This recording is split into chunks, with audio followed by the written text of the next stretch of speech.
Thank you, Director Chief Swan. And I've been out to the Emergency Operations Center many times over the past week. This is truly an effort of many hands. Finally, I wanted to share some of the life-saving work in progress from our Office of Homeless Services. Yesterday, they served 216 hot lunches, and they had accommodations for 8 pets. Many thanks to the partners helping them. Across everything that we've done, we've had a total of several thousand meals provided by Mercy Chefs, World Central Kitchen, and other partners like Taco Bell. We continue to operate emergency warming centers at the Fairgrounds, Nashville, Bellevue Community Center, Madison Community Center, and Southeast Community Center. And again, transportation assistance is available to all locations, 615-401-1712. In every department, we've seen employees step up to answer the call, doing what it takes to ensure Nashvillians have the support and resources they need from local government. In a statement yesterday, I noted, Nashvillians can't get the last week back. Nights huddled under blankets, unplanned shelter or hotel stays, the uncertainty and fear of not knowing what's happening and how long it will take to simply return home. But I don't want to lose sight of what else we've seen. Friends and neighbors hosting one another for temporary stays, all kinds of staff and volunteers pitching in at shelters and with other kinds of recovery. The surge of people from other communities arriving to help ours. This is the stuff of Nashville Strong, and it's the stuff of hope. Staying strong, redirecting harder emotional responses into acts of kindness that pay it forward. This is how we get to a restored Nashville. With that, I'll turn it over to Alex, and we'll be happy to take some of your questions. All right, we'll get to as many as we can today, and I want to thank all of you all that have worked long hours just as Metro has, so thanks for being here today. Why don't we start here, Emily? Mayor, this question's for you. You appointed some people to the NES board, and that is a board that obviously has your appointments. Do you foresee firing anybody on the NES board given the response and you saying you feel unsatisfied with what has happened? I've had 2 appointments to the NES board this term. It is a 5-member board. They typically serve multi-year terms. We'll be evaluating upcoming appointments. We've had discussions. I have not yet evaluated what our opportunities are between the clarifications of asking for resignations versus firing. But I also feel like we are right now focused. We had, NES board and executive leadership present yesterday, and I know they understand exactly how clear I've been in my expectations for what's happening this week. Stay on this side, Dennis. Might be a question for Chief Swan, but I definitely would want the mayor's reaction because you're demanding a better outcome. Tuesday night, midnight, 350 people is the bed count at the state fairgrounds. There are people with double paraplegics, people in wheelchairs, diabetics. There's a tremendous shortage of medical cots. There's 4 people staffed there, 2 police officers, 2 American Red Cross doing the best. Not a single medical professional mandatory staff. There is a volunteer nurse. There's no Tylenol, there's no Pepto-Bismol, there's no ibuprofen, there's no cough drops, there's no Dayquil, there's no NyQuil, there's no earplugs. This feels completely unprepared, and this is Tuesday night, day 4 of the storm. How could the city be so unprepared while we're inviting people to come down and we don't even have enough medical cots? There were people who could not lay on these cots. They needed the elevated medical cots, and they only had 3 or 4, and they needed 30 or 40. And I know it's not your responsibility, but what happened? Yeah, I'll let Director Chief Swan talk about the process. Yes, well, thank you for that. And I would love to get with you on the details for that particular statement, because that's not what we're getting. Let me just make this clear. Our shelters are ran by our Red Cross, and we have wraparound services where we have state, and also we have our state partners along with Dr. Areola's Metropolitan. Thank you. And also, we have supplemented that with the Nashville Fire Department. We have EMTs or medics at those locations as well. So if we see that the demand that is there, we have to meet it, we will get those resources there immediately. I think Thursday night we had an issue where we felt like the medical staff wasn't adequate, so we actually pulled from the Nashville Fire Department personnel to actually be assigned to those stations, to each shelter. So if a demand comes and we know it, we will meet that. But as to your point, these shelters are for people that are without power to residents. But we are getting influx from other places. So we try to make sure that we do the best way that we can, go into the shelters, evaluate what that need is, and meet it, and then meet it immediately. We are working closely with April Calvin, with the Homeless Commission, to make sure that we have the right services for these shelters, because there's wraparound services that are needed for particular individuals. So we try to meet that. So I'll be more than happy if you have that information. I can get with you and give you the details of that particular circumstance. But again, there's a lot of rumors that's going around about particular incidents. This is not a rumor. This is from an unimpeachable source who was there. A lot of people don't want to go public for a reason. They don't want to be punished. Well, if we have a problem at the shelter, we need to know it so we can address it. Why didn't we have a single public medical person, a professional medical person assigned Tuesday or Wednesday night? Why didn't we have an EMT? I'm not saying they didn't respond to the calls. I mean, this is Nashville. This isn't the Gaza Strip. Why did we not have it staffed appropriately when we knew what we were heading into? Well, as I stated earlier, none of the shelters that I'm aware of that never had the proper resources there. If it was brought to our attention, then we immediately took care of it. So again, we hear things, and when people make accusations, or as you stated, when you've got a reliable source, it's good for us to know what that is so we can address it. But if it's a problem at one of the shelters, we will address it. Yeah, I mean, That's the best answer I can give you with that. Dennis, I'll say we'll be happy to look into records on staffing. I'll say I have visited all three of the Fairgrounds, Southeast, and Madison Community Center myself. I know Tima was on the ground with Governor's Office staff having visited the Fairgrounds. We've all been there.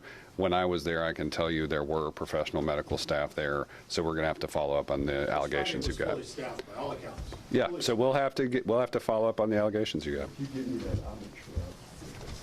We'll make sure you connect. Yeah. Kelly? Mayor, you, like many other Nashvillians, expressed frustrations with NES leadership. You held a meeting yesterday.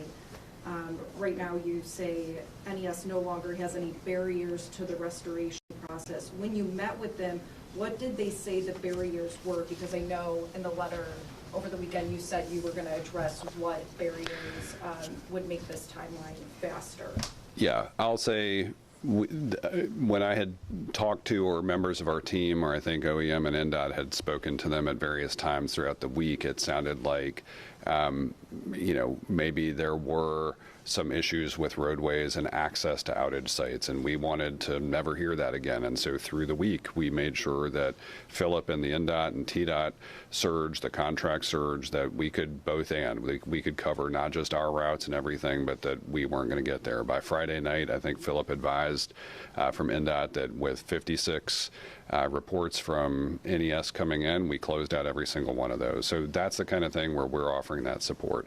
Same thing. We were just pressing and pressing and pressing to say, do we need to jump in to assist with sourcing additional line workers? Yesterday, we were assured that we had hundreds more coming online this week. And so, again, that's where I'm looking forward to this week being the best performance we've seen yet. And is it because you had that meeting, hundreds of line workers are now added? If not for that meeting, would it just be the same? Is it faster because you met with them? It's harder to tell the answer to that question.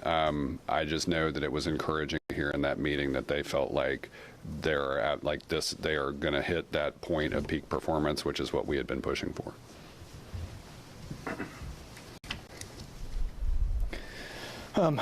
Jeremy? Thank you. Appreciate answering our questions. I want to piggyback on what Emily what she asked. the CEO of NES was approved for a 10% pay increase in November. Do you believe anyone from NES management should resign as a result of how this was handled? Jeremy, I guess I'd put it this way.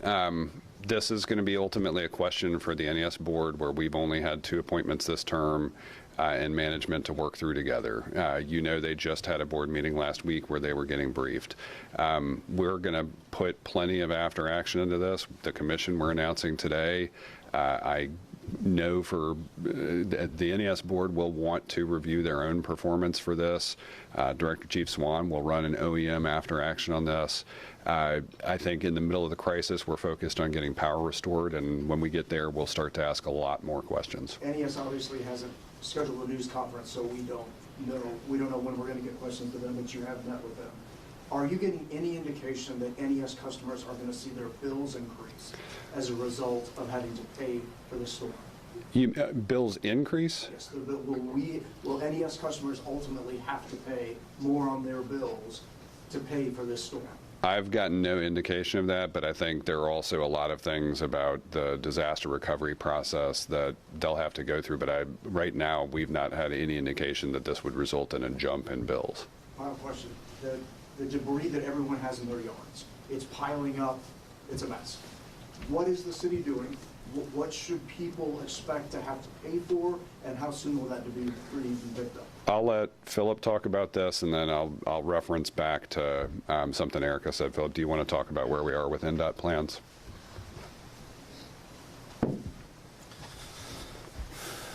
Yes, sir. We've got, as of this morning, we've got 8 of the big offloader trucks that you'll see that are hitting the real thick areas that are heavy loaded. Right now, what we're going to ask everyone, we've got a plan put together. We've got 4 temporary sites already in motion. They've got the tub grinder set up. What we're going to ask is everybody put your material at the curb. Not asking any resident to bring it, just put it to the curb. We're going to make a pass through, clean the entire county. It will be multiple passes. Right now we're identifying, we're still in the middle of this, so recovery starts now. So we've got trucks out this morning picking up the big areas to give them room so they can put some more debris, but we just ask everybody put it on the curb. We'll be picking it all up. And Jeremy, I'll tell you, those multiple passes are necessary because, to Philip's point, we're still out countywide clearing things, and even after we've cleared some sites, additional trees or branches have continued to fall. So there's 2 things happening simultaneously. One is continuing to clear roadways of things that are in the middle as obstacles and obstructions. Those things typically get pushed to the curb too, and so we'll have multiple passes because we're still going to be finding some stuff that is getting moved to the curb even as we're picking it up. But that's Metro's response. And then I think you heard Erica talk about we will have Hands on Nashville looking at a bunch of different debris responses. When I was in 2010, when the city was responding to the flood, I worked with a local organization that partnered with Hands on Nashville on Greenway cleanup, and so you're going to start to see those types of activities as well. So it's kind of a comprehensive approach but most of that tree, brush, vegetation that's been a result of ice fall. NDOT's got it countywide, and then we have those temporary locations. But for most people, the recommendation is going to be just move it to the curb. We'll get to it. And Jeremy, just to add that debris can be weighed too and impact how the city gets long-term aid as well. Yeah. Let's go to Karen here. This is Mayor Freddie O'Connell. A Metro Council member told me about 15 minutes ago that you have the authority to remove NES board members. So based on that, if the commission you established finds that NES was not prepared, are you willing to change NES board members? We will definitely evaluate, one, our legal authority, because we've also understood that Metro Council can do this by resolution. So we're going to have to look at who's got what authority in that regard. We also know that there will be at least 1 appointment up this year. We'll be looking at all those things. All right, earlier in the week, there was an NES board meeting when all of this was happening. And the NES board members, the majority of them, didn't really seem to challenge NES leadership. Obviously, potentially that tune has changed. But based on the comments of NES board members leading up to your committee that you've established, do you feel that NES board members should rebuke what NES leaders have done up to this point?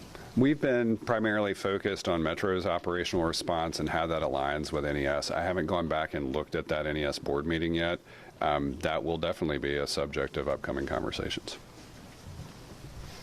Let's go here in the front, Nira. Yeah. Yeah, I have a weird question, but I have to do it. My audience asking about, we are in emergency. The schools are back, right? But a lot Tomorrow. of them don't have electricity in their homes. That means they don't have hot water to take showers to go to the school. Also, a lot of the kids with no electricity are sick. Maybe with a virus or something can contagious another persons, another kids around.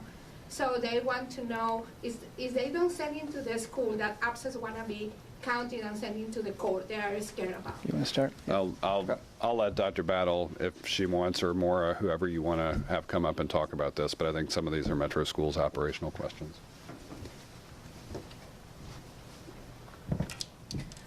Thank you so much for your question.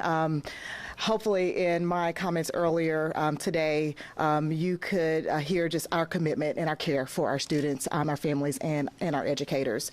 Just like the other 145 districts across the state of Tennessee, we're required to have plans in place with regards to instructional days and inclement weather procedures. We saw just last week that almost every school district in the state of Tennessee was out.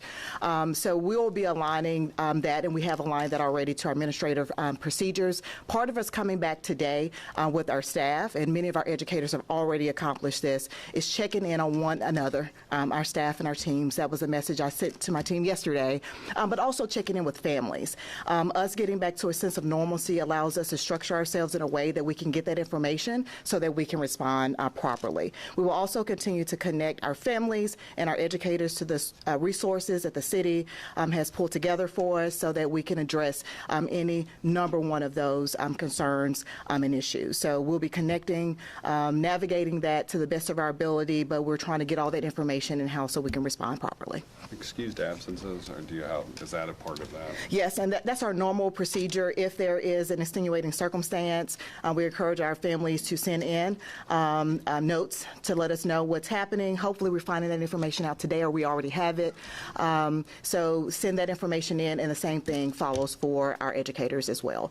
We encourage everyone to take care of yourself, take care of one another, and allow our community to do what it does best, and really wrapping our arms around each other towards us. And we know it's been a hard week, especially if you've got an illness on top of that. I would say public health guidance would say don't come to school in that scenario. I'll say from firsthand experience, we're lucky, again, that what Dr. Battle just said is present at our two daughters' schools, where we have the opportunity to advise about attendance. And so I'm hoping people will take advantage of that from a parental and family standpoint. Yeah, and you highlighted acute needs too. It helps us help them. If you can call 211, use the needs tracker on NashvilleResponds.com, because it's bigger than just schooling needs as well. Let's go here, Austin. Thanks. I have another question about yesterday's meeting with NES leadership. In your statement on that meeting, you talk about how it was troubling that there are details NES leadership shared about their internal outlook that they hadn't previously shared that would have had a huge impact on the public guidance that the city gave from the beginning of the winter storm. So kind of a twofer for you. One, what exactly do we mean when we talk about that internal outlook that they didn't share? And then two, how would it have meaningfully changed Sure. how you messaged everything? Yeah, Austin, great, thank you. And I'll say, we heard a lot more clearly from NES than at any point I had heard things like the need to get the backbone of the system online as quickly as possible, right? So the high voltage scenario, the need to do the assessment of damage, which now has resulted in more than 700 utility poles down, and that process alone could take several days during the week. I think, we, like many Nashvillians, were probably very encouraged over that first 24 to 48 hour period at the rate of restorations, but the fact that those were some of the easier restorations to accomplish, knowing that the others were there. I think if we had had that full sense of the damage to their system, including the backbone earlier, You heard Director Chief Swan and I shift our guidance by midweek to go ahead and pursue Plan B. I think we would have preferred to give that guidance sooner. All right, we got time for about 3 more. Let me make sure I've gotten to everybody once. Araceli, I don't think we've come to you yet. For days, people were asking NES for a timeline of when power would be restored. The earliest date we've seen is February 8th. After yesterday's meeting, do we have a more accurate date for when full power will be restored? After yesterday and coming into the weekend, what we heard in the meeting was, yes, they are day by day increasing their own confidence in their estimates. They have done that system-wide assessment similarly to one that was done by NDOT for infrastructure, which is how you build the plans from that. I think today's surge in line worker capacity means that we may see, I mean, I can't make any guarantees, but as they refine estimates and what we've already seen in a day's refresh, it looks like if we go back to the initial estimates from February 1st and look again into this week, you've already seen some encouraging trends, so we're hoping to see those continue. Yeah, and our understanding, that's a twice daily update to those timelines. All right, I think we got everybody twice, or maybe one more. All right, let's go Logan here, and then we'll finish up front here. Hearing from some Latino Nashvillians that they're a little hesitant to go to warming shelters because of possible ICE encounters or giving away personal information. Have you heard, our office heard any of these concerns? Done anything to address them? We have heard those concerns. I will say we're very lucky to have multiple partners in the community-based organizations who specialize in Spanish-speaking or other immigrant and refugee communities and the outreach. You've probably seen there have been some phone banks, food distributions, organizations like Conexión. You heard Conexión was one of the first organizations to be funded through the Winter Storm Recovery Fund. TIRC, the Tennessee Immigrant and Refugee Rights Coalition, we know has been phone banking. The VOAD process has been out there. We've certainly tried to make sure accommodations are available that are official or partnered with American Red Cross, but we know some people don't want to necessarily come to a congregate location, so we're very fortunate to have that mix of community-based response with official formal response to cover those concerns and sensitivities. Finish us off? Yeah, hi, Travis Aller, Associated Press. Just again back to NES. You know, there's been questions from the beginning about whether they had enough linemen coming, and they've been really vague in their communications that I think you have noted about, sort of making excuses for why they didn't. Now you said they have even more coming. I mean, what is going on there? Do they just not have enough people in the pipeline, or? I think what you've seen is what we've seen, that the ability for crisis communications had a hard time meeting the moment of the largest crisis in their institutional history. What I can tell you, though, is they've definitely heard us loudly and clearly. We have been pushing toward better alignment. I will tell you, our staff and theirs were working through the weekend. We expect to have them have a stronger presence at our EOC. We also expect to have a stronger mayor's office presence in their operations center as we work through the week and try to get power fully restored. Is there a reason they're not at these news conferences?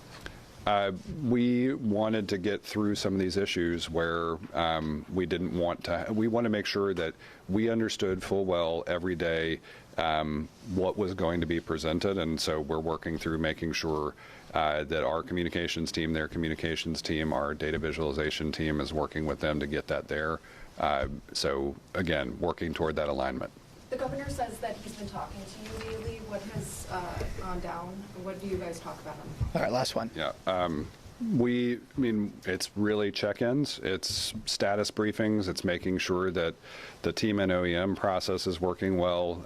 He certainly had questions about the operational issues with NES, but I will say, yes, he and I have been in personal touch, our offices have been in touch. It's another good alignment point of contact. Where's FEMA? Happy to let Director Swan follow up with you on that. Yeah, thanks everybody. We'll be back tomorrow, 1 o'clock. Our anticipation is that we will be back. We're out of time for today. We'll be back tomorrow at 1 o'clock at a location out in the community. Thanks everybody.